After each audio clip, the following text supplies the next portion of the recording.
So, I have never done one of these videos before, but I guess it's just kind of a necessity at this point in time. Um, yeah, gear. What do I use? Um, well, I don't use a lot actually. I say that it's kind of a lie. Um, I run a Carvin V3M 50 watt. I have it set down to 7 watts. It's on top of a Harley Benton 1x12 with a Celestium Vintage 30. Um, it's definitely gig worthy if I were to add another 12-inch Celestium Vintage 30. So like a 2x12 cabinet, I would say that with a mic, this is a studio quality, gig worthy setup as far as the amp and the cabinet go. I run... The only thing I run straight into the amp is my volume pedal. The reason being is I have an overdrive, but the way that I have everything set up right now, I don't really need this overdrive. My amp on channel 2 is already fairly well overdriven, but when you get to channel 3, it's really fucking in your face. So I've benched this, but this is a Ren and Cuff Mercy Fuck Colossal Distortion, or Colossal Overdrive, excuse me. And this pedal actually is an animal. It's quite the beast. It's an LED clipping overdrive. It really is an awesome pedal. I enjoy it. Sometimes I throw it on my clean channel just to get a little bit more of like an old school rock and roll vibe out of it. I've got a 2018 Mexican Fender Deluxe with a coil tapped humbucker. And to be honest with you, I cannot find another guitar that will compare with this for the price point. So I paid $900 for this guitar, brand new. I bought it brand new. And I put Graphtec saddles in it, just to get rid of those shitty Fender stamped steel saddles. Those are disgusting and they're total garbage.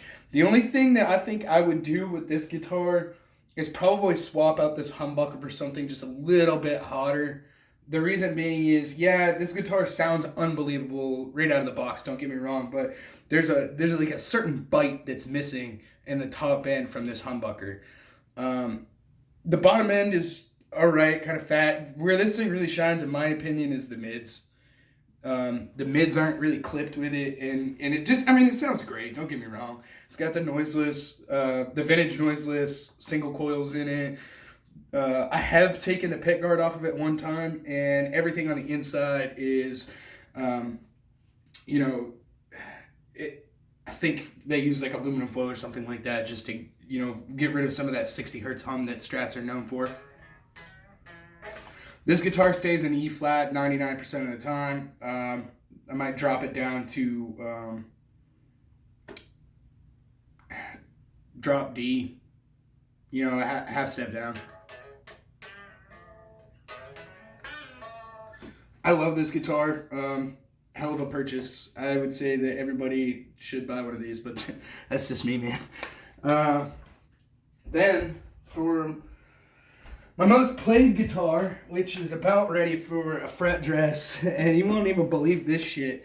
It is actually just $150 made in Indonesia ESP H50 fucking piece of shit whale guitar. But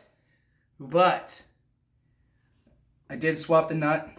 It's got a graphite nut, and it has been professionally set up for I think I had it set up for E standard, but I do play this guitar in a lot of drop tunings, and I have had absolutely no issues with the intonation. And also, these pickups, for just being factory pickups, like, they're fine, man.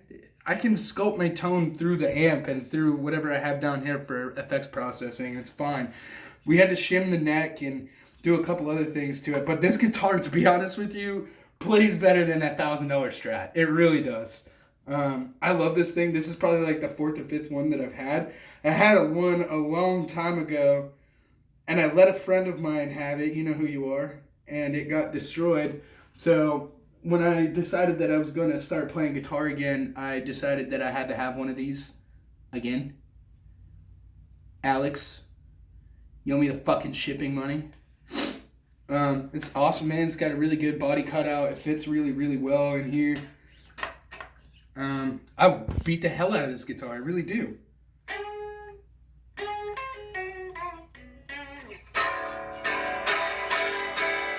I don't know. It's just a fun little guitar.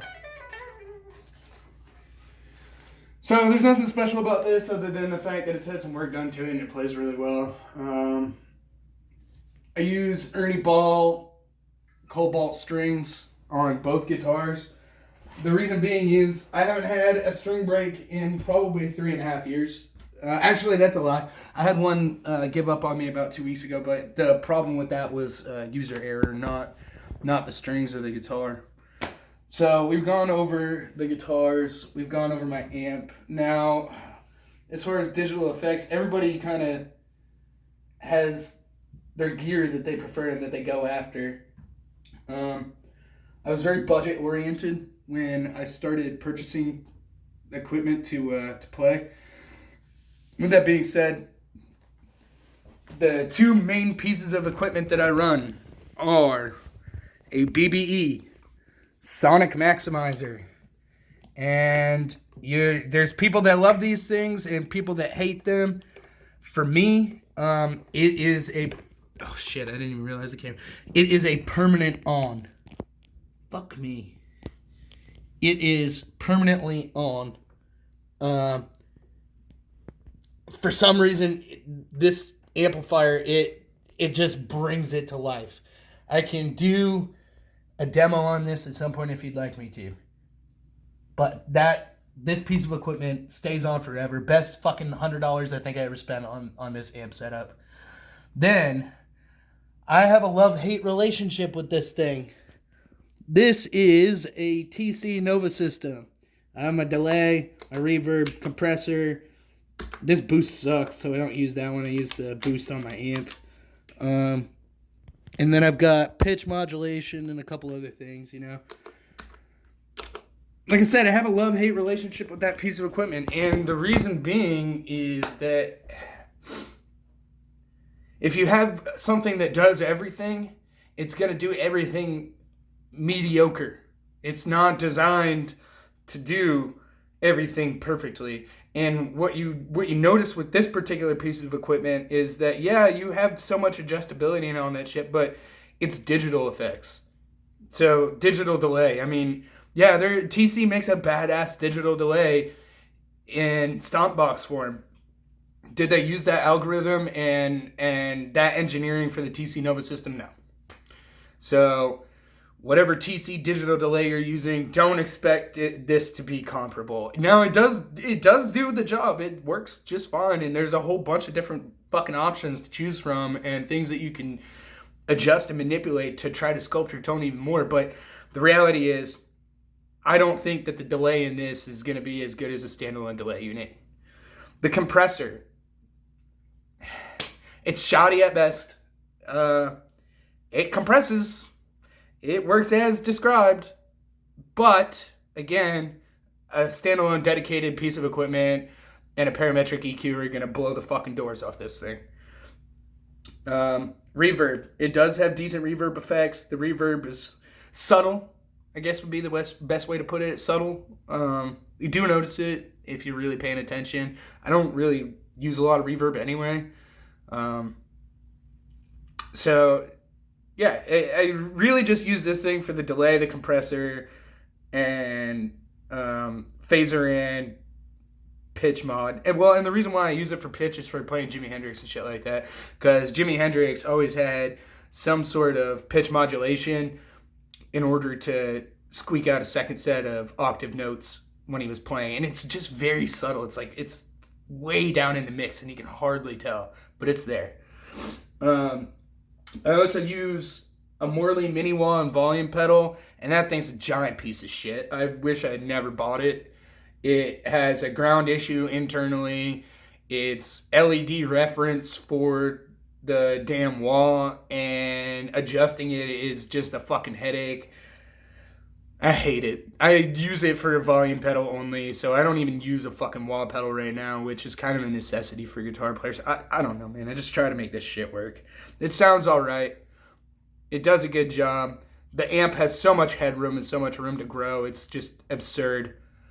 There's so many different adjustments and things that you can fuck with on here. Like the amp itself, you have each channel has its own equalizer circuit built in, and then there's a bright and intense or a bright and soak switch as well. Plus you have presence. I mean, the versatility of this amplifier is just unprecedented. I've never seen this many options for a 3-channel amp before.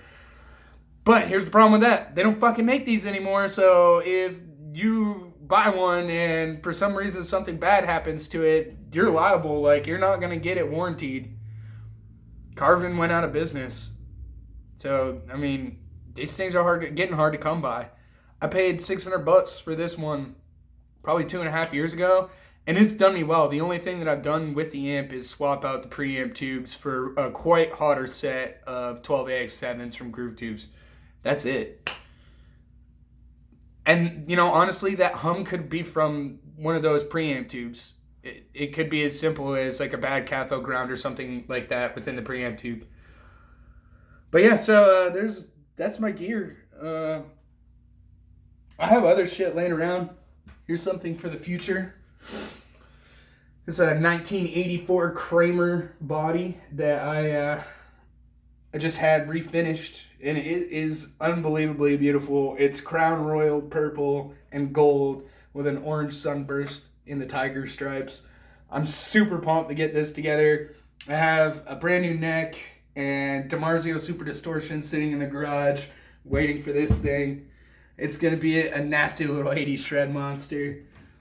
I have one more that eventually I will get to. This one is a 1989 Samick, I believe. Some weird off-brand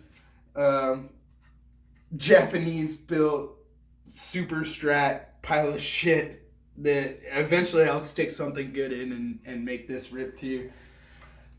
We got a lot of projects going on.